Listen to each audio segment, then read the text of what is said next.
Hi, Teresa. I can see you're in here. Hello, everybody else who joins later and anyone on the replay. Sorry, guys, I still got this croaky voice, but just wanted to do a little follow-up from some of the earlier videos that I did today, my time, yesterday, your time, and basically just continue on this theme of looking at the KnowledgeC data. It really ended up being something that I never really thought I would understand. But the more I look into it, the more I'm finding, and the more I think that it's important to kind of understand and helps us to have more clues, I suppose, about what may have happened in that final timeline, the timeline that is the hardest part to comprehend and digest of this entire crime, and that is from the point that the girls are abducted at the end of the Bridge Guy video. So earlier today, I talked about my new catchphrase, which is the narrative of the 7-minute pause.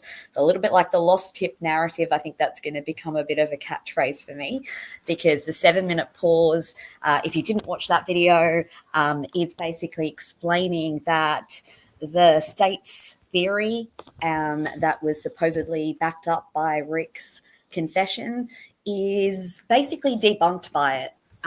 So it's a suggestion that in those 7 minutes that supposedly the girls are stationary with supposedly Rick Allen potentially wanting to assault them is actually not a period where that's what's happening, but instead a period where the phone is traveling through potentially water with the girls. Anyway, I kind of lost my train of thought partway through explaining that, guys. But if you want a more articulate explanation of the 7-minute pause, actually, first of all, can I just check, can you hear me okay? Teresa, I think you're my only person at the moment in here. I know it's not an ideal time. Is the audio okay, or is it bad? Because I have terrible Wi-Fi at this time. Just give me a thumbs up if anybody is in the chat and can hear me. Okay, cool. Perfect, Teresa. Let me know if it does cut out and I can switch over to my mobile internet. Oh, good. I'm glad. It sounds good. So, yeah, if you want to know more about the 7-minute pause, I've done a few videos today, a live that was a long one, but also a shorter video in the video section. There's lots about it. Happy to go over it a bit more today as well, like now as we get to the end of this next part. But happy to definitely talk about it, because that to me is the most important thing that I've got from the KnowledgeC database. What am I saying? Spreadsheet. It's 10 o'clock, guys. So I think I have permission to make a few mistakes, right? Hi, everybody coming in. Hi, Leslie. Hi, Sunflower Lola. Thank you so much for joining. So, so the 7-minute pause, guys, please look at that, because the 7-minute pause narrative is just another piece of exculpatory information for Rick. It really debunks the confession, which suggests, of course, that those confessions are false confessions, as we all know. But the more data and proof we can have of that, the better. So have a look at that. Now, though, I'm going to shift gears a little bit to just looking at some of the other things that people have brought up as inconsistencies around Libby's phone. And in explaining these, it's not necessarily helping Rick, but it's also not hurting Rick. So I know sometimes when you suggest that a common theory isn't correct, then it seems as though you're going against Rick, but that's not the case at all, because it doesn't actually even really matter in terms of Rick's defense what happens to that phone if we can already show that the timeline is debunked. So yes, I'm going to say some things that are possibly a bit controversial here, because long story short, I'm basically suggesting that the KnowledgeC spreadsheet shows, I think, a fairly understandable picture of the activities of Libby's phone throughout the day of the abduction and overnight as well. So that's long story short. If you're here to understand that more, please watch on. But know that today, this particular section is less about, I guess, a direct exculpatory angle for Rick and more about just making sense of the data, which, yeah, I think it's just really understanding it. It's not necessarily going to help with solving what actually happened, but it might at least take some speculation away from some possibilities that I don't think are being demonstrated in this data, if that makes sense. Okay, so with that aside, let's get started. This is just the missing calls and the headphones issue. I did raise the headphones issue earlier today. I'm going to go into that a tiny bit more again now, but mostly just trying to reconcile that phone data and why there are some oddities seemingly on it, but how they can be explained. So again, want to make sure that we are really thinking about Abby and Libby. The more that I've gone through this abduction timeline stuff, I suppose the more harrowing it feels. We all know this crime is harrowing, but sometimes when we're getting involved in some of the other material and we're looking at law enforcement and the investigation, it's not that we lose track of Abby and Libby, but we're not connecting as much to the horrific nature of the crime. At least for me, there's a little bit of compartmentalization, whereas looking at the final moments and hours of activity that the girls had on that phone really brought home just how awful it is and how scary it would have been for the girls and what it would have looked like. And that's obviously trigger warning as well, guys. I'm not going to be talking about that now. I probably should have done that trigger warning in the earlier videos. Now we're not talking about the timeline. We're talking more about the data. So Abby and Libby, we stand with you, and I hope we can have justice, true justice for them. So the disclaimer, as always, is that I'm not a forensic expert, not law enforcement, not a legal professional. These are just the ideas that I conjure up because I like researching, and I've basically come to a lot of these ideas through my own constant asking of questions and digging and trying to understand things that I don't understand and using AI platforms. And I'm always really open about that disclosure because I am not an expert in this stuff. So I don't have some savant abilities to understand things without some support. And my support is AI, because ChatGPT never really gets sick of hearing about Delphi, unlike most other people in my life. So let's get ahead. So this is what we're talking about today. So making sense of digital anomalies in the Delphi case. So where are Derek German's call attempts, voicemail on the KnowledgeC spreadsheet? So we know that Derek says that he starts calling Libby as he drives to the trails and as he looks for the girls, and he says it goes to voicemail, but there don't seem to be any logs on the KnowledgeC spreadsheet. And we're also, as I said, going to cover, was it really headphones inserted at 5:45 p.m.? So we'll revisit the audio output headphones issue and why it seems to me highly likely that the audio output entries at 5:45 and 10:23 are more likely related to the voicemail 7.AMR. So you'll see 7.AMR up here. It's pretty vital in today's discussion. So yeah, we'll come back to why that is. So again, I'm using this KnowledgeC data spreadsheet that I've sourced from Yellow Jacket and I believe All Eyes on Delphi. So I am not of the opinion that it is suspicious, that the absence of Derek's calls is anything but just a normal, understandable exclusion from the spreadsheet for reasons that I'm going to explain. So I know a lot of us have interpreted this as, is the phone information tampered with? Did somebody get to that phone and do something with it? Or are people lying?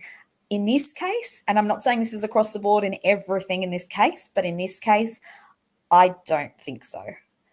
And I think, in fact, it has something to do with the phone's condition. And that goes back to the 7-minute pause narrative. Previous video, please watch it to understand why I believe the phone's condition is poor. And I think it also is connected to this unknown number that belongs to the 26-second voicemail. That's the 7AMR. Okay. So When you decode how iPhones handle voicemail and network outages, these so-called anomalies become, I believe, exactly what you'd expect from an unreachable phone. Now, I did have AI help me write these slides because I was working on them at bedtime and I didn't have a lot of time. So they always sound way more confident. So just bear that in mind. AI thinks it knows very confidently what it's thinking, even though sometimes it doesn't. And secondly, then later it says and tells me how to word things in a way that seems more humble. And I'm like, you did this, ChatGPT, and I believed you, and now you're telling me off for it. My goodness. Not the best friend I thought it would be. Now, just saying hello again to the chat. I'm not reading the chat as I go along. Please do alert me though if there are any major issues. I will come back to the chat, but I thought I'll get through the main detail and then we can have a bit of a chat. But please definitely keep chatting and certainly happy to have your feedback and your questions and your thoughts. So we'll come back to that. It's not a super long presentation, so we will come back to it.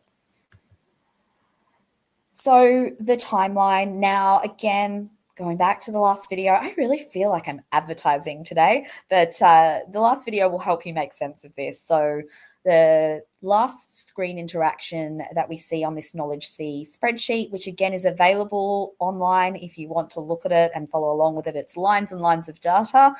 And I've pulled all the important stuff, I think, from it today for this particular discussion. So 2:32 p.m. is the last screen interaction, it says, but actually that's probably incorrect. Thank you, ChatGPT.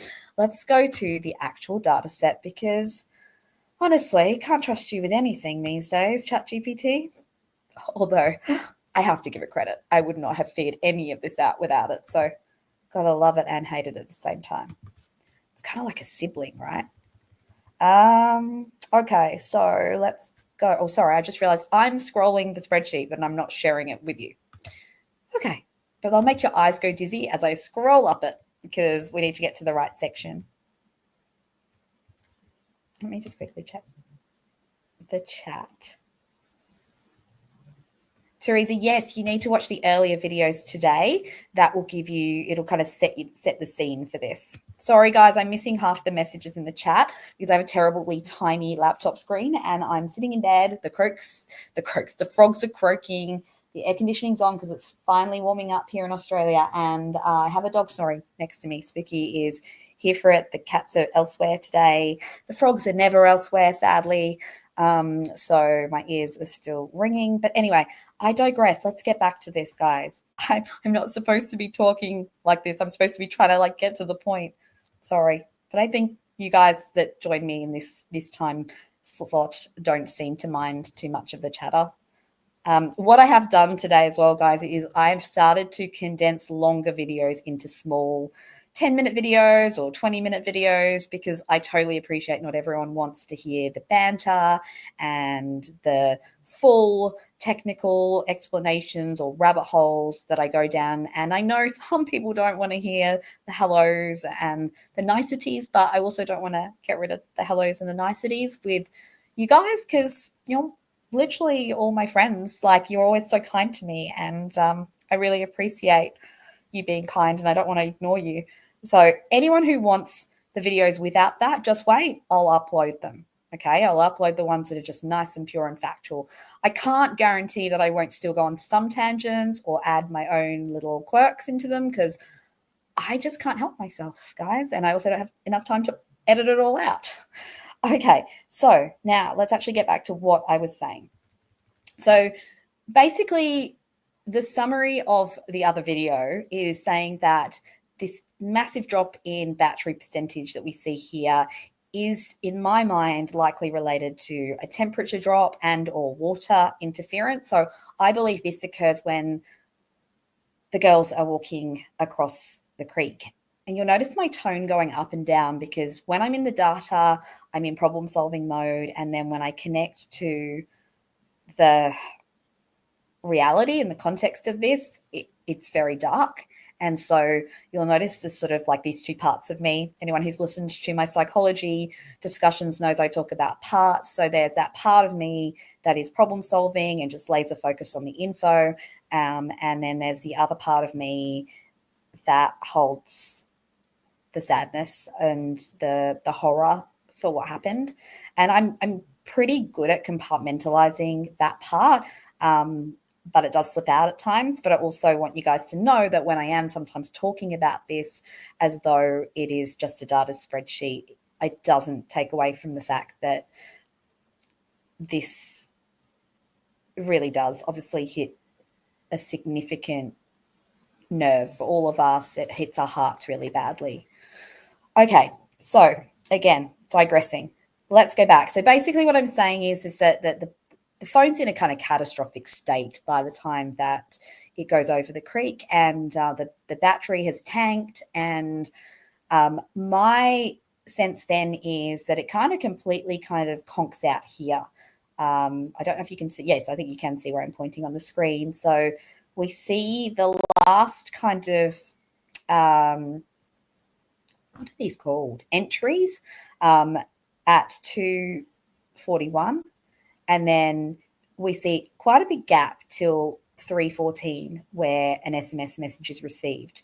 Now the movement has stopped at 2:32, and the screen goes off.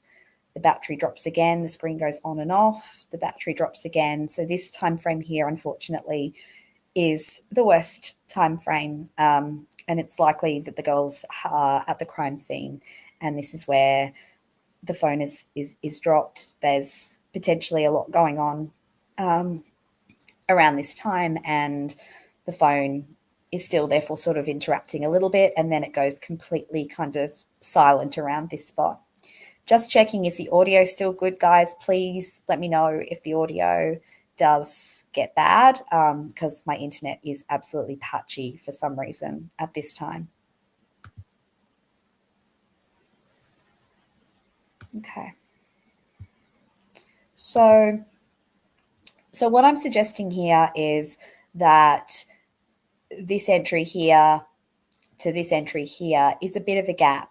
Now, this is the gap, though, in which Derek German is headed towards the trails. He's getting in contact with Libby. He's trying to call her, and he says he called, not texted.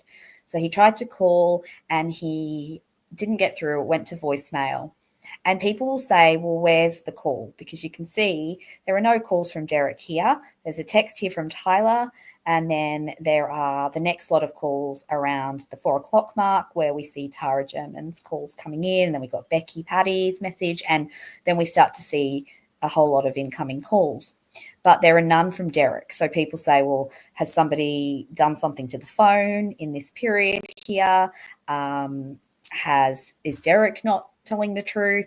I don't believe either of those. And now we can go back to the slides. I think I've caught us up to where I was at with the slides, guys. Okay, so here we go.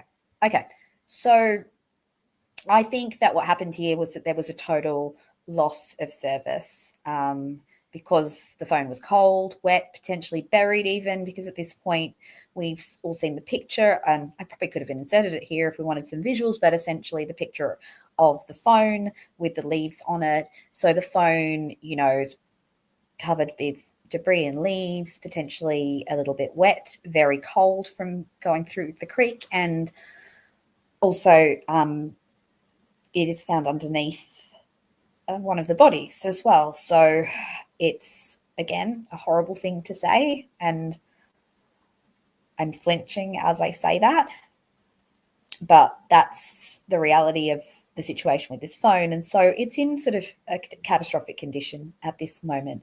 And so that is my explanation, I suppose, based on some of the research I've done, for why Derek's calls don't seem to register and they go straight to voicemail. Now, these calls may never have reached a phone, and therefore there are no entries in KnowledgeC. So all of Derek's attempts hit the voicemail server. They don't connect to the handset itself. Now, this explains why we don't see any record of those calls. So between 2:33 p.m. and 5:25 p.m., Libby's phone shows that no calls are received. So there are incoming calls coming in, but they're not received. Okay, so she's not picking it up. Okay, she's not actually interacting. I think actually this slide, guys, I'm going to edit because I actually think this is slightly incorrect. Because what I'm actually saying here is for a time period during that, there seem to be times where calls are not received, where there is an activity, where the phone seems to be maybe offline or out of service. It's unable to complete voice connections, and attempted calls are being diverted to voicemail, but that's not happening with all the calls. Okay, so this is a little bit inaccurate, guys. I will edit this. I haven't shared the link for the presentation because, like I said, I'm just working on it, so it's still in progress. I just wanted to get it out there now because I won't have a lot of time potentially later in the week, and there's a lot that I'm putting out at the moment. But what I'm actually getting at here is, we'll go back to I think we should trust the data set instead of ChatGPT today and my slides. So if we go back here, so we've got these periods where there is no calls coming in, and yet we know that this is when it's first discovered that the girls are missing. The first incoming call we see is here. It's Tara German at 4:00, and I think most of us would agree that there are calls before that. I have a quick look at Derek's testimony again today, but I believe that there is evidence that there are calls prior to that. So why are they not coming through? I think there's this patchy connection. And I don't think it's just then. I think it shows up later too, which is why we have these big gaps in data or in calls and information coming through, and then this big, massive kind of influx of things. But so that's, I think, what I was referring to in that slide. So why would they not appear? Well, again, it doesn't show on the call logs, contrary to his testimony, and it's because most likely that the phone is unreachable, either due to low battery, radio throttling. I'm not going to even try to explain what that is, guys, but, to do with the battery being low and it kind of not working the way that it should, I guess, as in the phone. Weak cell coverage in the creek area. So the coverage could be patchy and coming in and out, particularly where the phone is under debris. Possibly temporary power loss or thermal shutdown. I don't know about that one because I think if it shut down, surely it wouldn't come back on again. But the result is his call doesn't reach the handset. It's routed directly to the carrier's voicemail server, bypassing device logs. Now, why do I keep saying it's routed directly to the voicemail server? Because the voicemail comes up a little bit later. So this is also an explanation for when you go through the data set, why some people show only as voicemails while others show as incoming calls. So what you see when you look at this data set is you see incoming calls, you see texts, you see voicemails, you see some people where it's an incoming call only and no voicemail. You see some people where it's a voicemail and no incoming call. And there is an explanation for that. So certain calls are just not getting to the handset, like Derek's, and so they're going straight to voicemail. Others are coming to the handset, but they're not going to voicemail, and that's to do, I believe, with FaceTime. I think that comes up a little bit later. So the technical reasons: phone's unreachable or out of service, so it will appear in the voicemail, but it won't show in the call history, or the phone is temporarily offline, or the battery is critical. So again, only the voicemail metadata would show in the syncs, not any information about call history. So that's not odd, as long as we can see maybe a record later on of when that's hit voicemail. And I do think we see that for Derek. So this is just a little analogy that ChatGPT came up with. Think of it like mail delivered while you're out. The letter sits at the post office, and only when you reopen the front door does it get dropped through the slot. So the voicemail sits there with the carrier, and only once we reconnect, the door opens again and the voicemail becomes synced to the phone. There's additional nuances. So iOS later downloads the voicemail package once service returns, and that can sometimes be hours later. So the downloaded time of the voicemail we're going to talk about is 5:25 p.m. and that becomes the file creation time, but it's not necessarily the time that the call was made. So missing calls aren't necessarily erased. They simply don't register locally as call logs on the phone, on the handset itself. So the key takeaway is a voicemail without a matching call equals a phone that was unreachable at the time of the attempt. And I think we all know this, when you call someone and their phone's off or out of service and it just goes straight to voicemail. So apparently that would potentially show up in KnowledgeC as no call log, but a voicemail. And I don't know, guys. So I said potentially, this is the research I've done. If anyone is an expert in iOS, in phones, in digital forensics, please let me know if I'm absolutely butchering this, but I think this makes sense. So this supports, not contradicts, the idea that the device was probably offline when Derek called. Now, I do think that device kind of goes on and offline throughout times, and I think that's, again, explaining that's patchy data. But in this time frame in particular, the phone was likely in an extremely poor state because of the environmental conditions after the recent exposure, potentially to the cold water being dropped, being under the leaves and whatever other sort of influences externally it was exposed to. Now, that doesn't mean that the phone would naturally stay like that forever, and it doesn't mean that necessarily the phone is water damaged, but it may be impacted by water or cold or debris at that time.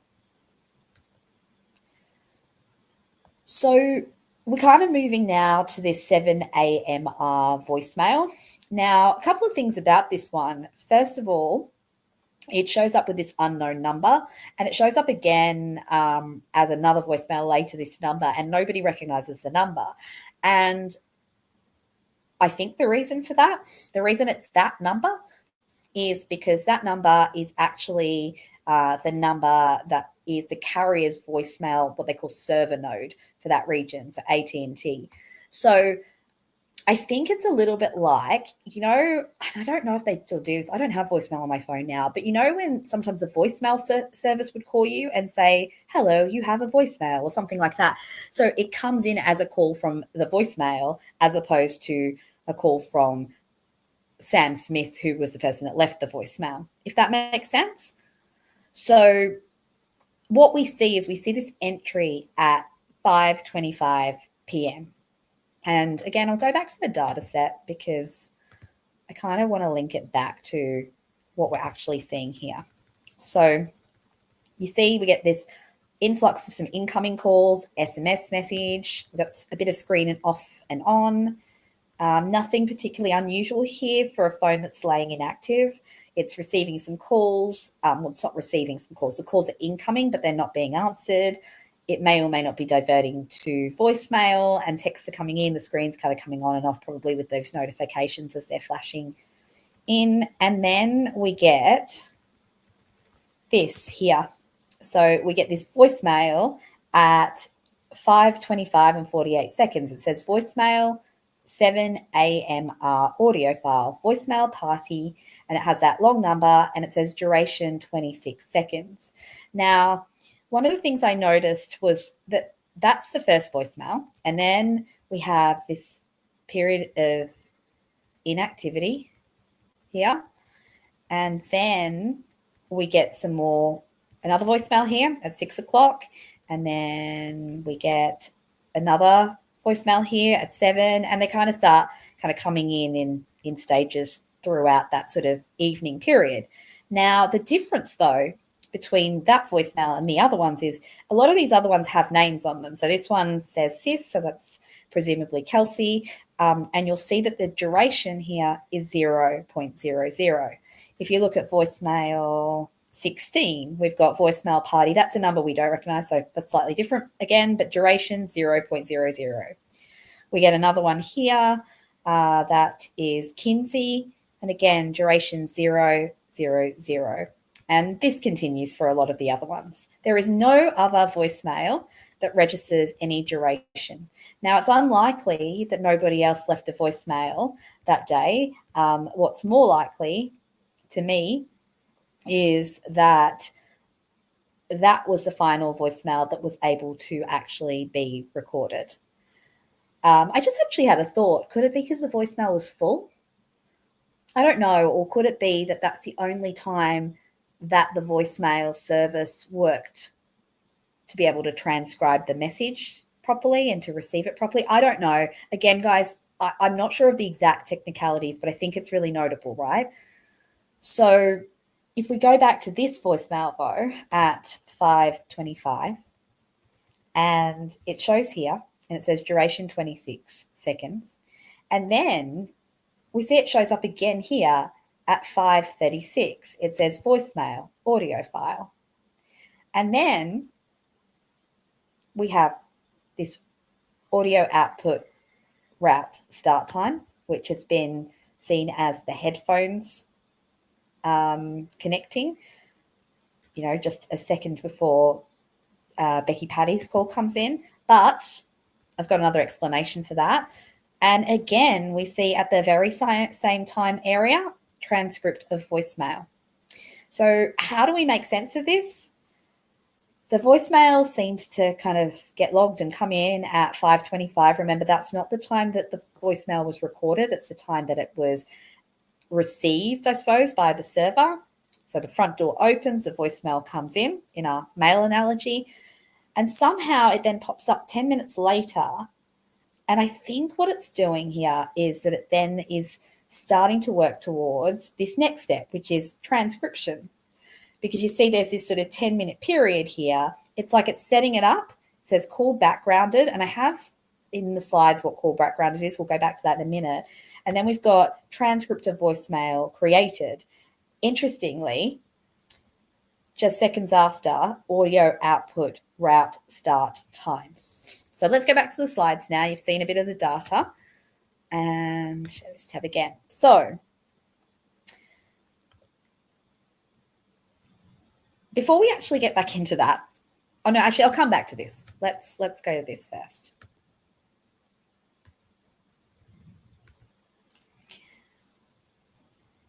Now I'm actually...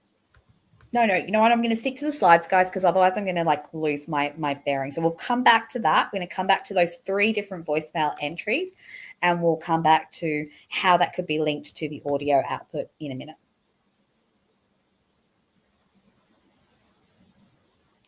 Okay, so, oops. Anytime I look at the chat, I get distracted, guys. I love it though, guys. Keep going. I'm just letting you know. Sometimes when I pause, it's just because I'm looking over at it, but I don't get to see all of it because then I have to scroll up. Okay, so you might say though, why does Tyler's text get through if Derek's calls don't get through? Because that's the same time frame. Well, apparently SMSs travel on the control channel, which is a very low bandwidth signaling path. I love that I'm saying this, and I've never used these words before in my life. Well, not in a sentence anyway. But I trust this. It makes sense. And one of the things I do as my process with ChatGPT is I scrutinize and I double check and I ask it a million times because it has definitely set me wrong before. So I do think that I give it some credibility, even if it misses bits and pieces. So even if voice data are unavailable, a tiny SMS can sneak through when the phone briefly registers with the tower. And I think, again, through personal experience, I think a lot of us have seen this where a text message might get through, but you can't call someone. So Tyler's text slipping through doesn't mean that the phone was fully online. It's given me... ChatGPT here saying a visual could help with this, but I didn't have time to do that, guys. So why do some voicemail? Did it cut out? Sorry, guys, if it did. I'm going to actually pause for 1 second and switch to my mobile data. Give me 1 second.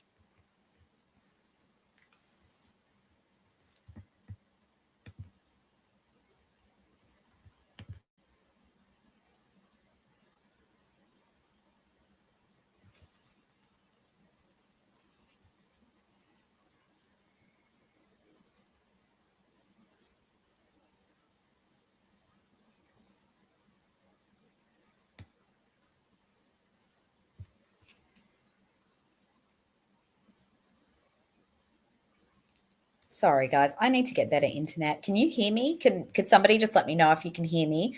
I'm not sure if my connection is still terrible.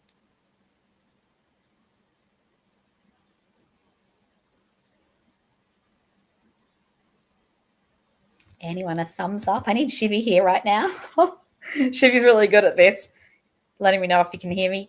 Oh, perfect. Thank you, Teresa. You're doing a good job. I want to make you a mod, Teresa, if you'd like to be a mod. You're just awesome.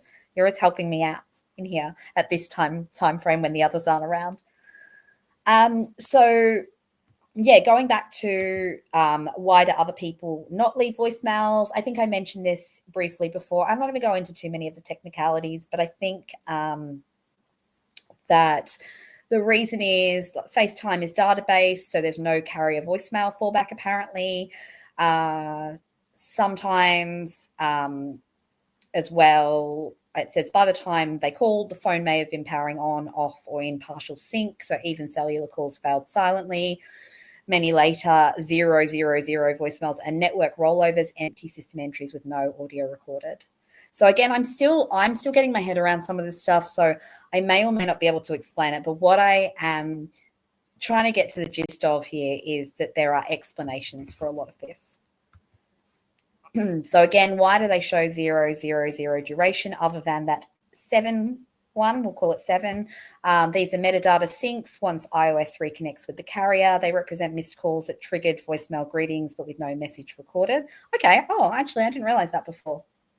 But I would imagine some of them would have left messages. So I don't really feel like it could just be that people just hung up with the voicemail. I feel like people frantically ringing are going to keep leaving voicemails too. So I feel like there's possibly something else. And I think that may be related again to the fact that the phone really had this sort of patchy connection and was really in crisis mode, essentially low battery, had been exposed to potentially things that had led it to have that low battery in the first place, and also where it was as well was not going to be particularly good for data. So I think, again, that's the explanation for all of these anomalies.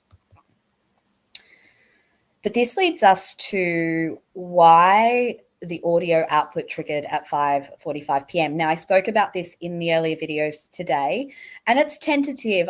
Please do not think, guys, that I think that I know better than Stacey Eldridge, because I am not a digital forensics expert at all, and I would never want anyone to think that I think she's wrong and I'm right. What I believe is that this may have been outside of the scope of the work she was able to do based on some of the things that she said in interviews after the gag order was lifted.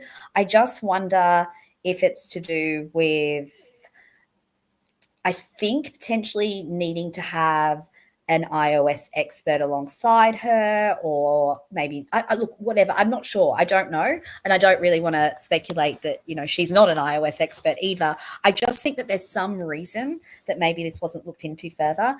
And I suppose we've got to remember that the defense really took this audio output trigger as an indication that the phone was accessed in the evening, and during those hours where Rick had an alibi. And I think they sort of really needed this to support their defense, because everything else had been disallowed. Obviously, now when we look at all of the evidence in full, and if you've been following my past videos and follow a lot of the other people out there, there's a lot of exculpatory stuff that is available. Some of it was not available at trial because it was suppressed, and maybe some of it wasn't available at trial because it hadn't been looked into yet. So I don't feel this audio output thing is important anymore for proving Rick's innocence, which is why I think that it's okay for us to really look at this in detail. I mean, it always was okay, because I don't want to be biased anyway, but I don't think this is damning evidence against Rick anyway, based on the previous stuff that we've talked about, not only earlier today with the timeline and the 7-minute pause narrative that absolutely blows apart the detail only the killer would know, and shows clearly that Rick's confession to Wala was a false confession, and potentially wrongdoing on the part of other people, not Rick. So I don't think we need to worry about saying somebody accessed the phone in the evening anymore, because it really makes no difference to Rick's case. However, in understanding what actually happened in the crime, and for Abby and Libby, it is important for us to understand the full details. But I don't believe that Abby and Libby's bodies were moved, and I don't believe that the phone was moved or accessed again after the crime had taken place and the bodies were staged. I do truly believe it was hidden there underneath Abby's body, I believe. And so this is the explanation that I have come to. And again, it relates to voicemail 7AMR. So voicemail 7AMR is another one of our catchphrases now on this channel. We've got the lost tip narrative. We've got the 505 bench. We've got Rick saw two cars at the Mears entrance. We've got the 7AMR voicemail. It's a really important one, because when you look again at that data, as I was showing you before, that 5:45 output start really links on to the timing that voicemail seems to come to the surface again and be transcribed. Now, it is the only voicemail that is transcribed during that period. One of the things I noticed when I looked through the entire spreadsheet, the KnowledgeC spreadsheet, was that there were multiple random audio output events through the other days as well. So if we look at the day leading up to, the day before and in the day leading up to the abduction, you see this audio output shows up at other times, and it seems to be linked to things that are requiring audio processes potentially in the background. So not necessarily playing audio out loud, but in the background. And in this case, I believe it's potentially linked to voice processing. Now, that may still show up as the one that Stacey Eldridge mentioned that could be headphones, but I think this is another possibility. So when the phone reconnected and it downloaded the 7AMR voicemail, iOS's voicemail transcription daemon, I don't even know what these words are, guys. I'm telling the truth here because I'm not even trying to pretend I know what these words are. I get the gist of it though. And I put the words in here so that I'm being as accurate as I can. And also for those of you who probably do know what these words are, because I know there's plenty of people who are way technologically smarter than I am that would have much more knowledge of this. And please chime in if you do. I would love people to collaborate with me. I've been super lucky that I've had some people who've been willing to collaborate, sometimes behind the scenes. I know not everyone feels super brave about coming on to the shows and chatting, but you can always do it like I do. You don't have to show your picture. I mean, I'm in bed in my 90 with my dog snoring next to me. So yeah, if you guys want to connect with me and you want to do any collabs, please let me know. My email address, I've got two. I've got daisybooTrueCrime@gmail.com, and I've got the other one, which is Richard Allen Justice Project, all one word, @gmail.com. They're in the slides. They're everywhere. So you can easily contact me if you would like to. I'm also happy to share my Discord with people. And anyone who has my Discord is totally welcome to share it with other people who are happy and interested in the case. Of course, don't share it with trolls or bullies, please. So yeah, so sorry about that. I digress. So the system played the audio internally through a virtual speaker route for transcription, creating the log. No one handled the phone. This was a background iOS process. Now, again, ChatGPT wrote these slides, guys. That's why he's so confident. And I will just tell you, this is all the research that I've tried to do over the last day and a half using AI and using my skills of asking the right questions. Because I always say that, because people always go, well, you just used AI, it's cheating. And I agree, like in some regards. Of course, I'm not going to, do an assignment or write a book using AI for all the ideas. But I think when you use AI as like a research tool, and you fact check and double check, it is all about the questions you ask. And it's about the details you give it. And I do feed a lot of detail into it and ask question after question after question, and then ask it again, and then ask it again, and then get it to summarize the summary of the summary. And you know me, I always love my copy of a copy of a copy reference, guys. By the way, Louis Tomlinson, guys, I'm desperate to get noticed, right, by Louis Tomlinson. My kids love him. Listen to Lemonade. Amazing song, guys. Lemonade. Anyway, sorry, guys. It's getting late, and this is why I get a bit silly. So let's get back to what we're talking about.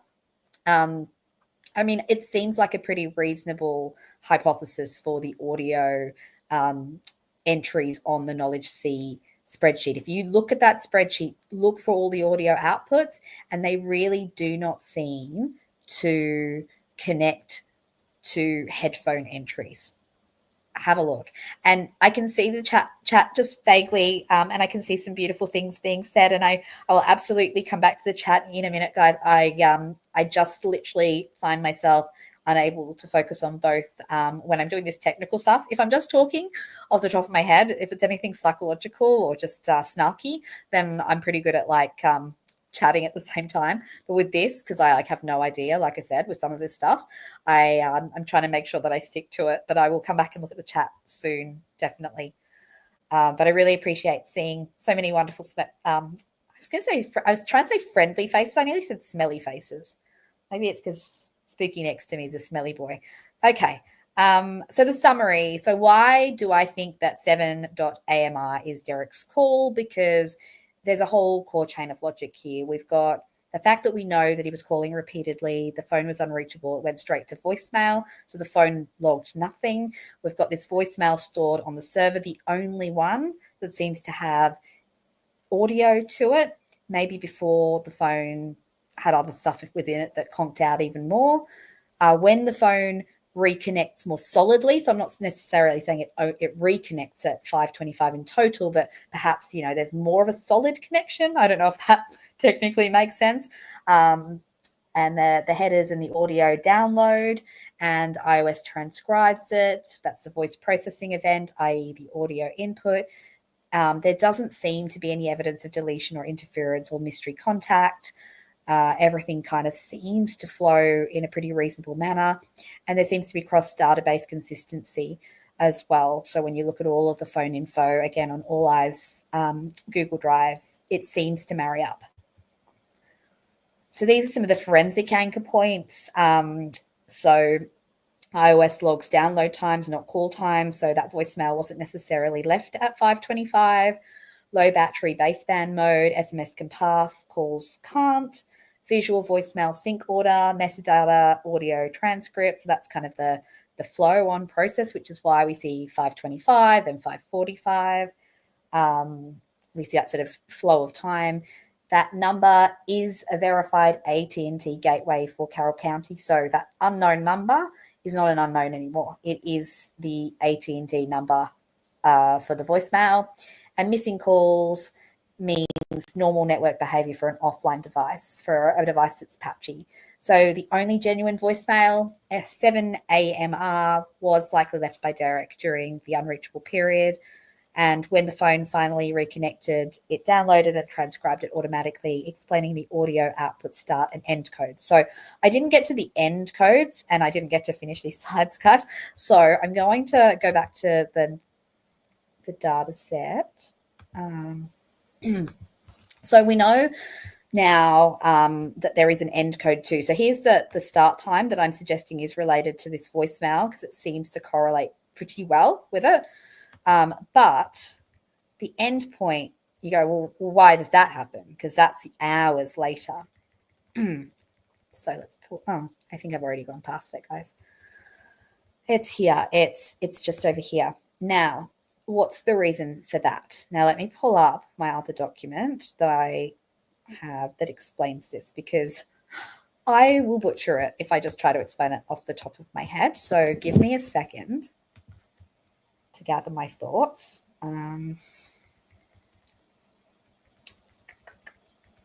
Okay, so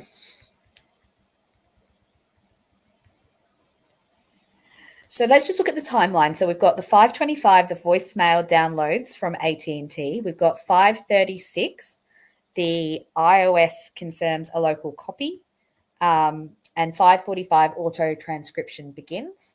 5:45 also, Becky Patty call arrives. Signal is restored, obviously, at that point because the call comes through. It's actually, sorry, guys, I just realized I'm reading this out and I haven't actually got it on the screen at the same time. So the last call we've had prior to that is here. So yeah, there's sort of patchy calls and messages coming in. So it seems like the signal is patchy throughout this period, right? I'm not sure when it's coming on and offline, but for whatever reason, that voicemail there downloads at that time, and it's likely related to the earlier calls. It doesn't match the numbers of Sis or Best Aunt Ever or Becky Patty or Gramps or any of those other people. It doesn't match Derek German's number, but it does match the AT&T number for voicemail, I believe. I don't know what the official term is. I had it in the slides. So then,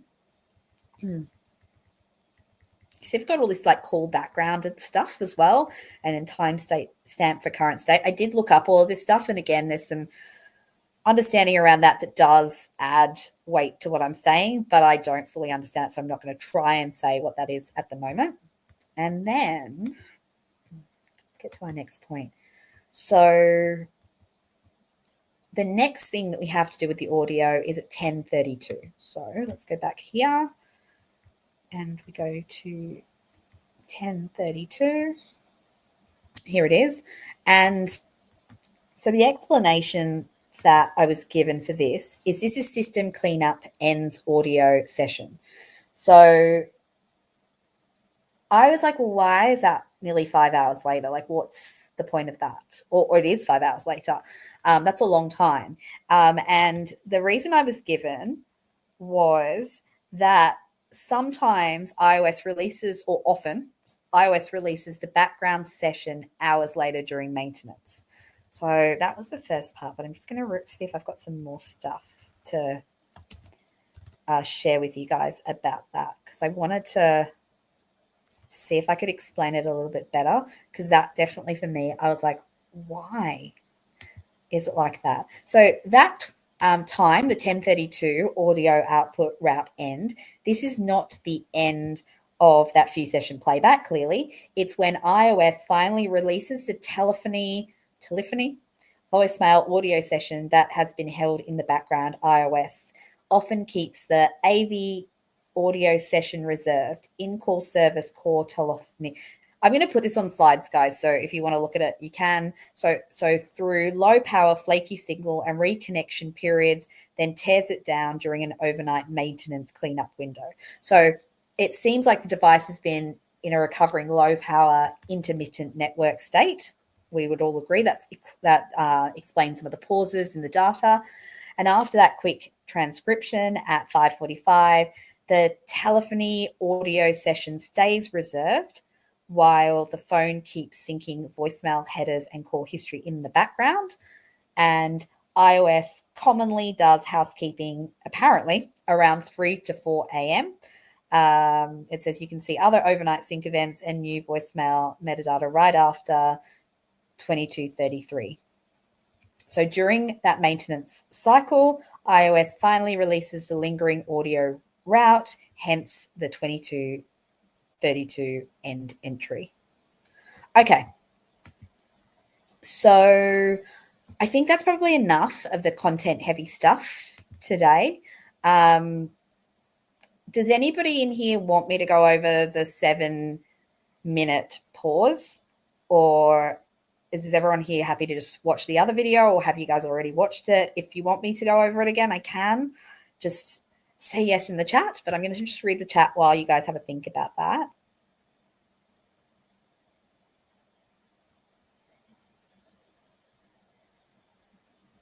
Oh, so many nice messages in here, guys. You guys are so sweet. Thank you so much for being in here. I really, really appreciate it. I honestly do. You guys are just really open-minded and kind and fair, and I super appreciate that. Anyone in the chat who's already listened to the earlier videos from today about that 7-minute pause and how it debunks the confession and the detail only the killer would know, let me know. If you haven't, please check that video out, because to me, that is super important. It's not something that I've seen discussed a lot, and I think that it is a key detail in debunking the state's timeline and in debunking that confession that Wala supposedly obtained from Rick. So a few of you guys are saying you haven't heard it. Hey, Cryptex. Hey, Radar. Yeah, you haven't heard it? Okay, cool. Let's, I'm happy to go through it again. Hi, Kay. I'm just going to say hi to everyone. Quietly Consent. Hello again. Lovely to see you. Said hello, Sunflower, Lola, and Teresa. You've been in here for a while. Lovely to see you guys still in here. I hope I haven't missed anybody, guys. I feel like that's my core group in here. Okay, well, cool. Well, I will keep going. Anyone who's already watched the previous, there's nothing new that I'm adding to this. So it's just the same story I've told twice already today. So if you've already heard it and you don't want to hear it again, have a lovely rest of the day or night if you're here in Australia like I am. And anyone who wants to stick around, I will pull up the slides. So give me one sec.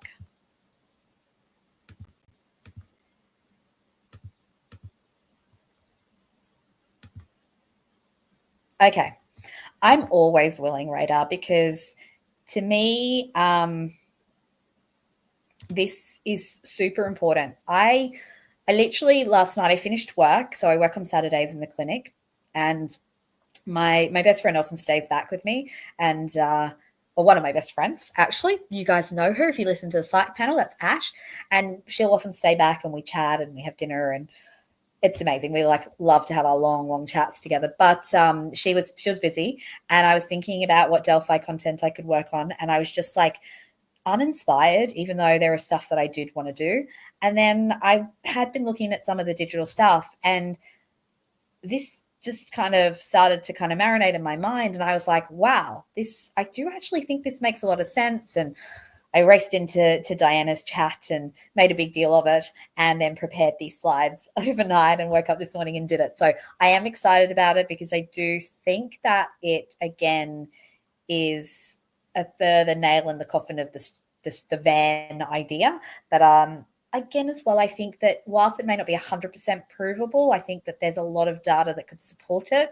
And I think it's an angle that could be used, obviously not at a pellet level, but in PCR and retrial, or, in other realms that hopefully will avail themselves to Rick. Although I hope we just get an overturning of the conviction. I mean, based on the lost tip stuff, I really feel like there should be, but I know that's not how necessarily the appeal system works. I feel like there's so many grounds for appeal and overturning of this conviction, but I don't understand that stuff either. So I'm not going to pretend that is what will happen, but please, fingers crossed, that is what happens and Rick gets out of there sooner rather than later.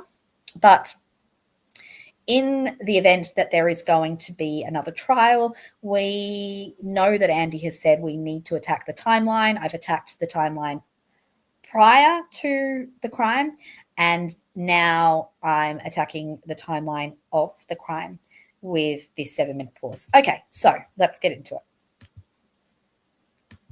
So this is, again, based on the KnowledgeC Libby German data. So what the data shows, I've tracked the steps. So this is the Apple Health data. Apologies, it's not labeled at all, but I've tracked the steps according to time. And what you can see here is we have this period of steps here, which I think is about roughly close to 500 steps and around 500 meters, where it shows activity. Again, I hate sounding peppy when I'm talking about this, because it's just horrific and awful. So it's hard, guys, because I am compartmentalizing, but also, yeah, definitely hold the strongest of regard for those girls and the pain they have to go through. But we can see that the Apple Health data shows that the girls pretty much are walking immediately from the bridge guy video, the end of the bridge guy video. We see them turn around, the video stops, and they start walking quite consistently for about 4 to 5 minutes, which marries up with the step count and the distance count. And then there's nothing for about 7 minutes, and we're calling this a 7-minute pause. And then there is this sort of restarting of steps, this final flurry of activity that lasts 7 minutes, but it's only 66 steps, I believe, and about 60 meters, but it is 2 elevations, 2 flights of stairs. So it's an anomaly. It's odd, right? Because there's not a lot of steps, but there's a fair amount of elevation here. But what's going on in this period? Now, we know that the state's theory is what's going on in this period is, or if I think of Gray Hughes and how he maps it out, is that Rick has taken the girls to somewhere that's visible to, or where he can visibly see the private road, and he's there with them when Brad Weber's van drives past, I believe. They reckon it's around this time, and that's when the movement starts again, because that he's scared by the van, and then they go over the creek here and reach the crime scene here. I don't believe that. Most of us don't. I believe that the white van even went past at that time, but it becomes a moot point when we have a look at this data more closely, because if we look at this period here, it does not correlate with the girls being on dry land, being either made to undress or waiting or anything of the sort. And the reason for that is the battery drops. So between 2:18 and 2:25, there is no step data recorded, so there's no movement, but the battery drops really significantly. So it's actually huger than that, and I do need to go over all my slides again to tidy them up a bit. But essentially, the battery drops really quickly. We'll look at that in a minute. And there are these random screen on and off events, which are consistent with someone moving around. If you look at the data from earlier in the day when Libby and Abby are clearly walking, from the Mears to the Monon High Bridge, you see the screen going on and off during that time too. And anyone who carries a phone in their hand, that the screen can get activated by, tilting upwards, by touching it, by looking at it. So that seems quite consistent with movement of the phone, but probably not the sort of movement in the way that steps are calculated, because steps are calculated more from the sort of swinging arms almost. Like there's a particular kind of movement that indicates to Apple Health or to Fitbit as well, movement that's walking versus other movement. And I've come across this before. I've had Fitbits for a long time, and you go to the gym and you're on the cross trainer or the bike and it doesn't log the steps, right? Because you're not walking, but you're still doing active movement. So it tends to log best when we're actually walking. So here's our explanation for this. Well, first of all, the battery drops significantly. So these are the data points we've got. It starts around here, and at this point, the battery seems to drop. Sorry, guys. I'm going to turn it off while I have a cough.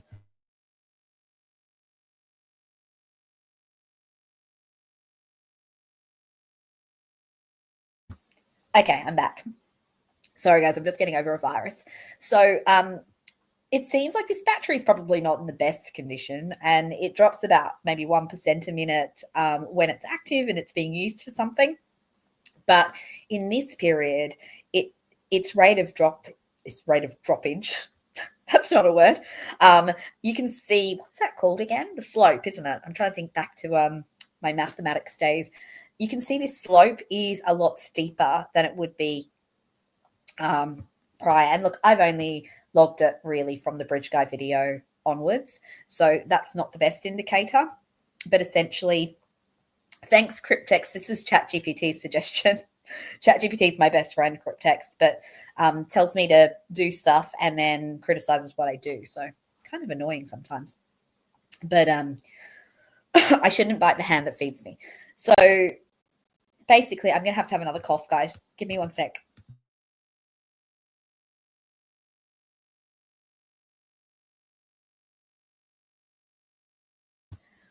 Honestly, it's like the frogs have jumped into my throat. That's how it feels. Okay, so if we'd actually logged the battery throughout the entire day, you'd see that the slope would have been fairly what's the word, guys? Why am I losing the words today? It'd be flatter. And now it gets super steep. It really drops significantly. Other people have noticed that. I'm not the only one. But you see that by this point, it's down at 4%.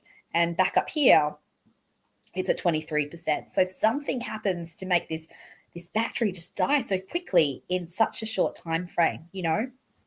And the best suggestion I could get, well, okay, so what happened was I said, well, could this be the reason? And ChatGPT agreed. So could it be something to do with the girls crossing the creek? And ChatGPT said potentially water, but also potentially a temperature drop. And if you imagine them walking across that creek, there would absolutely be both water and a temperature drop. Now, when I spoke to some of my buddies, they were saying, well, there was a water damage and surely it wasn't waterproof, so it can't have been completely submerged. There is still a possibility it can be submerged and it could have survived that, but it wouldn't even need to necessarily be submerged if it was having splashes of cold water. That cold, it could still impact the temperature, and that would impact the voltage and the battery and lead to this rapid decline as well. Now, when you pair that with the screen going on and off, and you pair that with no movement, but then this not very much movement, but big elevation. Sorry, it's pulling up all the other slides. That correlates quite well with this. So this is from the Monon High Bridge where the girls are abducted to the creek. This is where they're crossing the creek. And the reason they start to then show steps again, but also an elevation, would be them climbing up the creek bed and arriving at the crime scene, which I believe is kind of like a bowl from what I've heard of the terrain there.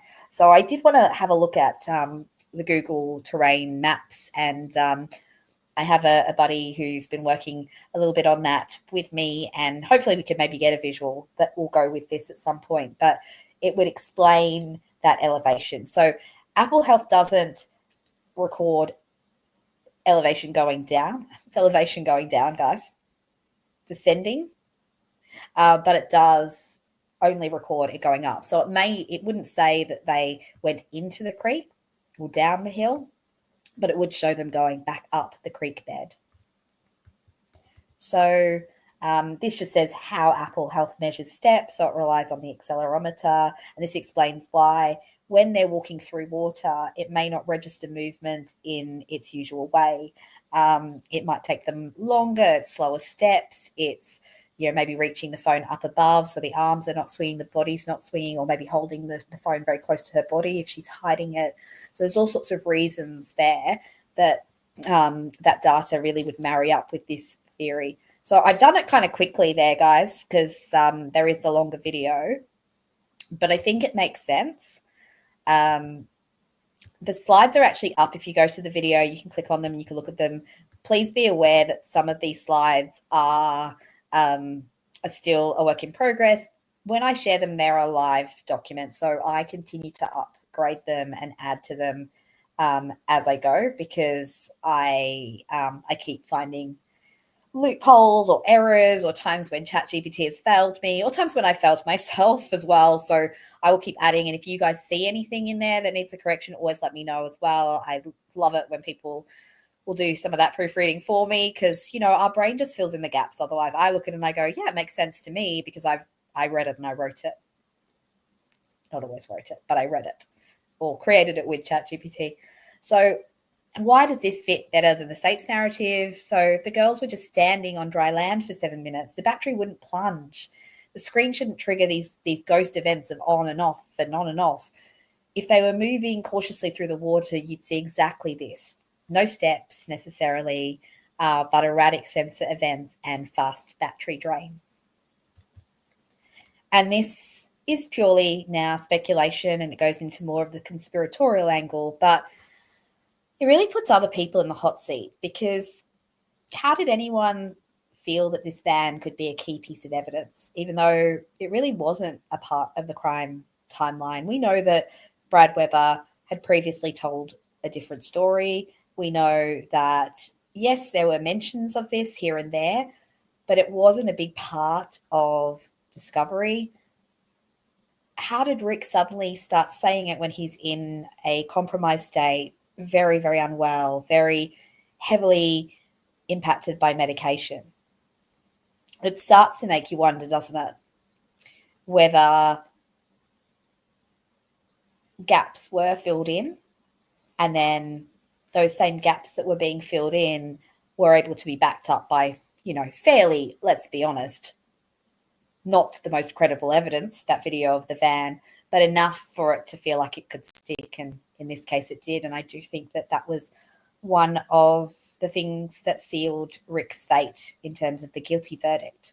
Now, most of us who believe he's not guilty never believed it in the first place, the white van, but it certainly would have been hard to completely reconcile for the jury who weren't privy to all the additional information that we have. So there's a lot more information in these slides. There's a lot more information in the earlier live today. If you guys are more interested in that, I do think it's super relevant. I think it's a good explanation for what might have happened with Rick's confession to Wala, and also a bit more of an understanding of what the timeline of the crime was and potentially what actually happened with the girls.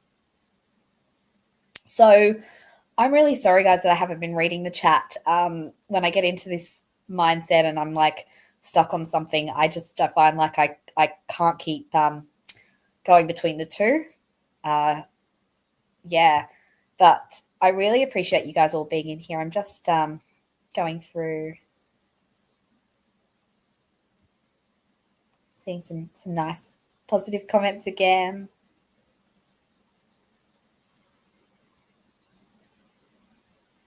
Yeah, I feel like a lot of people have some thoughts on this that are somewhat consistent, but also some different ideas.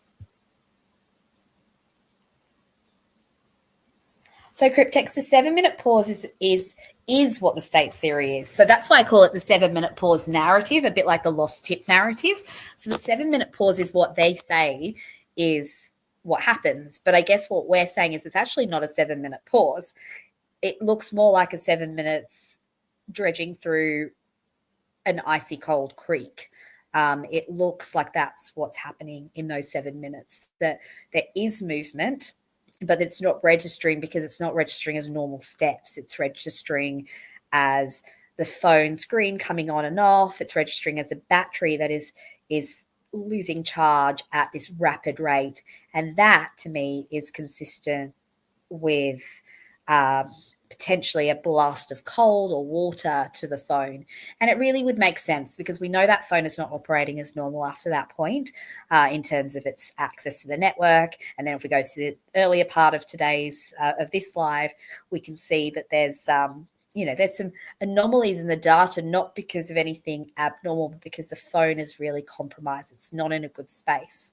So the 7-minute pause, to me, is something that we're debunking alongside the lost tip. So the 7-minute pause is not, to me, an accurate interpretation of that data, because when you're standing for 7 minutes doing nothing with the phone, we know the phone is not unlocked again after the 207 photo. There is no reason that battery should be discharging so quickly. And if you look at the previous days, so I did a few different sort of tests on this, and they're not statistically sound tests, but one of the things that I did was I looked at the day before and I looked at the battery discharging and how quickly it did. And as I said, it does discharge when they're playing a game or they're on apps, it's discharging at about a rate of 1% a minute, which is not inconsistent with a lot of our phones. But I think what we're seeing in that time frame is this drastic, 20% drop very suddenly. If you look at the entries specifically, if they spread across the 20 minutes, it's like, okay, well, that's 20% in 20 minutes. But first of all, they're not using the phone. And secondly, those drops don't occur consistently over those 20 minutes. So it feels like there's this patch, particularly where potentially the phone hits the cold water and the voltage is impacted by the cold, probably more so, but maybe also the water, and that's what leads to this catastrophic shift in the phone. And that's not consistent with them being on dry land and the van spooking Richard Allen and then him going into the creek, because basically the state's timeline really relies upon that restarting of movement at, I think it's around 2:25, as being the time when he got spooked by the van and then started moving and they crossed the creek. But what we're seeing is this catastrophic event that impacts the phone battery starts well before that. So they were already in the creek well before Webber's van could even have passed by, even if we go with the state's timeline that it passed at 2:25.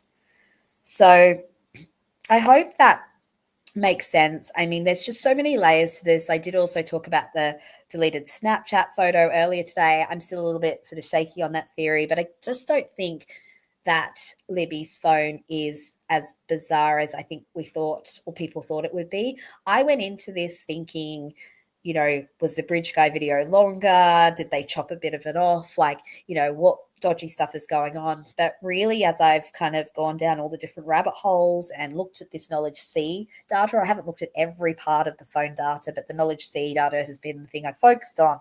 I couldn't actually find anything that was inconsistent with a logical explanation. And so I don't, it's not, it's not a secret that I don't believe that some people in this investigation did the right thing, but I don't believe that everybody in this investigation did the wrong thing. So I don't believe that necessarily Bunner and Cecil were doing the wrong thing. I think it was Andy I heard talking quite favorably about Cecil, I think it was, even though the Google search thing, yes, but he was put on the spot, guys. But I don't believe that everybody is involved in some sort of conspiracy. I do believe that there are people who have acted poorly, and I do wonder about their motivations, but I don't believe everybody is. And so I actually think that the perpetrator didn't know where the phone was or didn't realize. I don't know. I feel like something got in the way of them getting that phone, because I do think, or maybe they just thought the phone didn't have anything incriminating on it, because it didn't. The bridge guy video isn't incriminating. You can't see who bridge guy is. Cryptex says they will twist it by saying that Rick was spooked by the van while crossing the creek. Well, they could, but I suppose the issue there is, well, first of all, I think, again, you could probably track it, because they may not have crossed the creek at a point where you could even see the private street, the private road. But also, I mean, he's navigating a creek with the two girls, and the creek has to be somewhat deep enough if the phone is being impacted by the cold of it. So he's paying attention to that. But his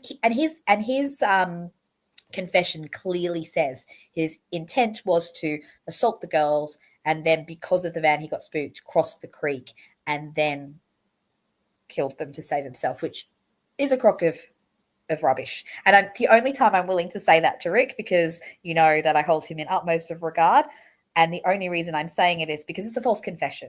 And it's the one time I'm happy to debunk Rick and say he made up something, because he didn't make it up of sound of mind. He made it up in a space where his mind was tortured and decompensating and heavily medicated potentially, and all of that stuff. So, yeah, I think that I don't think they can wiggle their way out of that if it's explained well. Okay, I just want to read some of the other comments. Hi, Big JD, thank you for joining. Radar says, actually, it was the defense failed to ask the expert about the phone activity past 2:15. She said after the trial that it was indeed moving, but she needed someone to ask. Yeah, that's a shame, isn't it? Okay. Radar saying the phone was wiped clean, not even girls' DNA was present. Yeah, it's hard to know. I mean, gosh, I don't know. I mean, I do think it was exposed to the elements, and I don't know if that makes a difference. I don't know enough about DNA. Certainly not something I have looked into in this case, and I don't know that you'll ever catch me doing a live on the DNA stuff. Maybe, but no, I don't think so. I don't feel like I could.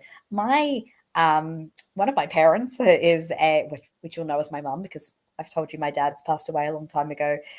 Studied biochemistry at university many decades ago. So I could ask her, I suppose, but no, I'm not going to attempt with the DNA stuff at the moment. I think we've got enough on our plate as it is. But I think these phone anomalies, the one that helps Rick is the 7-minute one, but the other stuff doesn't necessarily help Rick, but it doesn't hinder him, because I know that a lot of the free Rick people will think debunking the headphones thing is shattering the defense, but it isn't, guys. I think anybody who knows me now knows that I am 100% team Rick. And I don't do that from a biased perspective, but because I just feel like I've uncovered so much stuff now, and other people have too. I don't mean I personally have, but the stuff that I've done in my own personal research has uncovered enough for me to be, I don't think anyone can ever be 100% certain of anything in this world, but to be as close to certain as you can be. And if I weren't, I wouldn't be spending my free time. Tomorrow's a public holiday, so I'm spending my evening doing this. I did the same yesterday, rather than, going out and binge watching Netflix. I'm sitting in bed after my kids go to sleep doing this. So I clearly believe in Rick and I want to support him. But I also think if I can see these other pieces of information that will help understand the case, well, that helps the wider goal of maybe getting justice for Abby and Libby, and also keeping us focused, I suppose, on the stuff that's going to actually be the most helpful as well. Not that I'm telling anybody what they should focus on. Anyway, hi, Barbara. Thank you so much for joining. Love seeing you in here, and hope that I'm making your drive entertaining. I'm probably going to finish up in a minute. Just going to read a few more comments. I noticed Cryptex says, playing devil's advocate, if the girls are in dry land during the 7-minute pause and the phone is close to the water, that could explain it. Yes, I suppose so. I don't know. This is probably where we need to ask we probably need to ask someone, don't we, I guess. But I still think that the dramatic shift, like how close to the water would you have to be if it's to do with the temperature, maybe with the humidity? I don't know. Good question, though. And then Cryptex, you said the phone. I should be putting these up so you guys can read them. Then the phone could be recovered too before crossing the creek. Just brainstorming. Yeah, and I'm so glad that you're brainstorming with me, Cryptex. I'm so glad everybody is here, because honestly, I think that it's a lot for us to make sense of, and these opinions consistently evolve over time. There are always new loopholes that I find in something that I've suggested. I started off saying that the Hoosier Harvest store was definitely a car was imprinted into it, and it wasn't a car at all, to going, well, actually, that's kind of probably not super easy to do. Again, ChatGPT takes me on these confident wild goose chases sometimes, really backs me 100%. And afterwards I go, oh, there were other reasonable explanations maybe that I missed, because sometimes ChatGPT wants to be a yes man. Other days he wants to be my biggest enemy. But, I'm being bullied by ChatGPT, guys. I'm just joking, clearly, just joking. Radar says, was it during the 7 minutes that the phone data showed at the HS, or was that before drop-off? I know there was a significant difference in the drop-off timeline discovered. HS as in like the Harvest store? I don't know, Radar. I'm not too sure. Yeah, certainly happy to look at that more. If you guys have any updates or things, like comment on the video, comment. I always put everything in the community stuff as well. Just reading Radar's follow-up. So wondered if they drove by the HS to see who was hanging out there. Oh, the high school. Thanks, Teresa. The high school. I don't know. And I've heard these things about the phone pinging in different places, but I've never seen the data that supports that. If there is that data, please let me know, guys, because I've heard that too. And I remember hearing, it's an interview, isn't it, with Mike Patty, where he says it's pinging around town. But from what I saw of, I think is it the CAD report, it only ever seems to keep showing that it's pinging in the same location. So I don't know, though. Again, I think the phone info is something so many of us would love to know more about and have scrutinized more. I was going to say get our hands on, but what am I going to do with pages of geofence data? I have no idea. ChatGPT probably can't take 10,000 pages and figure it out for me. But yeah, I'd love to know what is scrutinized in those phone tower dumps, in those cell tower dumps, in the geofencing, in everything. Thank you so much, everybody, for joining, for being part of the chat today. It's been great. It's really nice to have you guys offering your points of view. Radar, Cryptex, Teresa, you guys have all been significant chatters, coming up with some different points to look at. I really appreciate that. But everybody who joined, I saw a few comments there from Sunflower Lola and Kay, and Quietly Concerned was in here. Barbara was in here too, listening while she's driving. Thank you so much. I think I always worry that I'm going to forget somebody. I'm like scrolling up because I never want anyone to feel forgotten. I think that's everybody. Erin was in here too. I did see you pop by, but I missed your comments, Erin, but I will go back and read them as well. And Leslie was in here earlier too. Thank you so much. I think that's everybody, but if I missed you, just know that I stand with all of you. Please keep questioning the things that we're talking about, giving me different angles to look at. Feel free to let me know if you want to collab and chat about this together. Email me, join me on Discord. Happy to share my details for that. So yes, thank you guys. Have a wonderful long weekend, but you guys probably don't have a long weekend, but I do. So I'm going to get a sleep in tomorrow, and I'm looking forward to it. And I'm spending the whole week on the beach because it's school holidays. But I will sneak in some more lives, no doubt, while the kids are asleep or busy on their iPads at times after we've had beach days. So I will be back, no doubt, because there's always more to talk about with this case. Thanks for popping back in, Quietly Concerned. Have a lovely night or day, whatever time it is, guys. Love and light, everybody.